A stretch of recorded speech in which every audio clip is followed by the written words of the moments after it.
এই ব্যক্তির জন্ম না হলে বাংলাদেশ হতো কিনা এটাও কিন্তু সন্দেহ। 1971 সালে যে রাজনৈতিক দলের নেতৃত্ব দিয়েছিলেন তার প্রতি মানুষের অগাধ বিশ্বাস ছিল যে তিনি স্বাধীনতার ঘোষণা দেবেন, কিন্তু তিনি ব্যর্থ হয়ে আত্মসমর্পণ করেছিলেন পাকিস্তানের কাছে মরহুম শেখ মুজিবুর রহমান। কিন্তু একজন মেজর তিনি সাহস নিয়ে স্বাধীনতার ঘোষণা দিয়ে বাংলাদেশের খেটে খাওয়া মানুষ থেকে শুরু করে সকল শ্রেণী পেশার মানুষকে একত্রিত করেছিলেন এই মেজর জিয়াউর রহমান।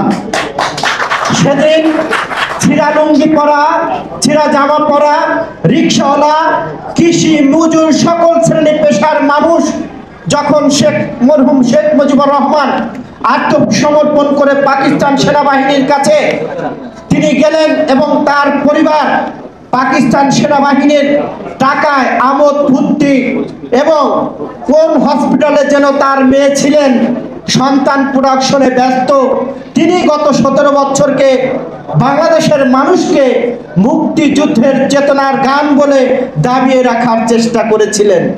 কিন্তু সেদিন মানুষ হতাশ হয়েছিল যখন শেখ মুজিবুর রহমান পাকিস্তান আত্মসমর্পণ করে চলে গিয়েছিলেন, কিন্তু শহীদ প্রেসিডেন্ট জিয়াউর রহমানের সেই স্বাধীনতা ঘোষণাকেই বাংলাদেশের মানুষকে উজ্জীবিত করেছিলেন।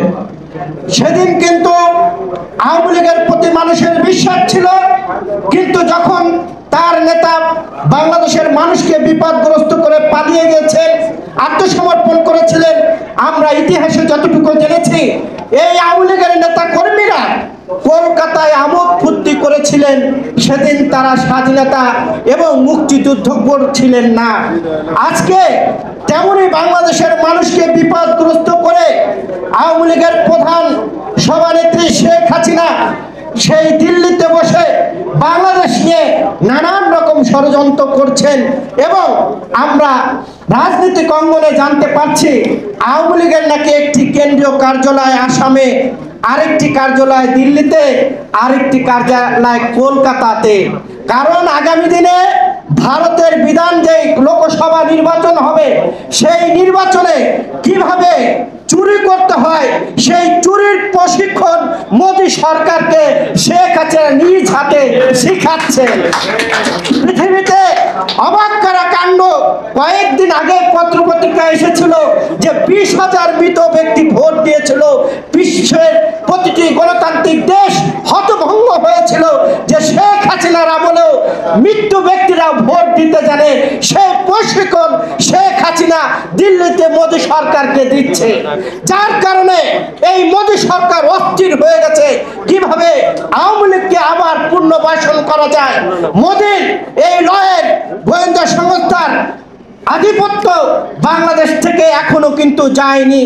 আমাদেরকে সজাগ থাকতে হবে। গত 17 বছরে আওয়ামী লীগের অবৈধ টাকা তারা কামিয়েছে, লক্ষ লক্ষ টাকা তারা বিদেশে পাড়ি জমিয়েছেন। সেই টাকা এবং ইন্ডিয়া মোদী সরকারের টাকা দিয়ে বাংলাদেশে তারা বিশৃঙ্খলা করার চেষ্টা করছে। আমরা যদি সতর্ক না হই তাহলে আগামী দিনে যে বিপদ আসবে সেই বিপদ থেকে কিন্তু আমাদের পরিত্রাণের উপায় নেই।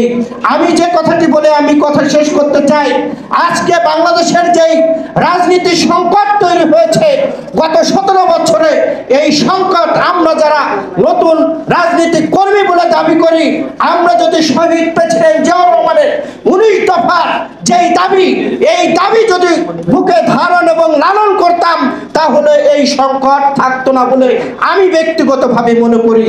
আমরা যারা জাতীয়তাবাদে বিশ্বাসী তাদেরকে মনে রাখতে হবে শহীদ প্রেসিডেন্ট জিয়াউর রহমান শুধু বাংলাদেশের সম্পদ নয়, তিনি বিশ্বের একটি সম্পদ ছিলেন। তিনি সারা বিশ্বকে দেখিয়ে দিয়েছিলেন কিভাবে শান্তিতে প্রতিটি দেশ থাকতে হয়। তার নজির ইরাকে যখন যুদ্ধ হয়েছিল সেই যুদ্ধও কিন্তু তিনি সমাধানের পথ দেখিয়েছিলেন। বাংলাদেশে আজকে যে প্রবাসী রেমিটেন্স, এটাও কিন্তু জিয়াউর রহমান করেছিলেন। ধান বলেন, গার্মেন্টস বলেন, প্রতিটি সেক্টরে উন্নয়নের যে রূপকার, সেই রূপকার হলো শহীদ প্রেসিডেন্ট জিয়াউর রহমান। কাজেই শহীদ প্রেসিডেন্ট জিয়াউর রহমানের বেশি বেশি করে বুকে ধারণ এবং লালন করে প্রতিটি গ্রামে ছড়িয়ে দিতে হবে।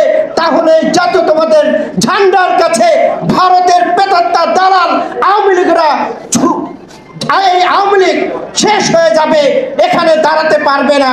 আসুন আজ থেকে আমরা বুকে ধারণ এবং লালন করব শহীদ প্রেসিডেন্ট জিয়াউর রহমানের 19 দফা, তাহলে বাংলাদেশের রাজনৈতিক সংকট কেটে যাবে। সকলকে ধন্যবাদ জানিয়ে আমি আমার কথা শেষ করছি।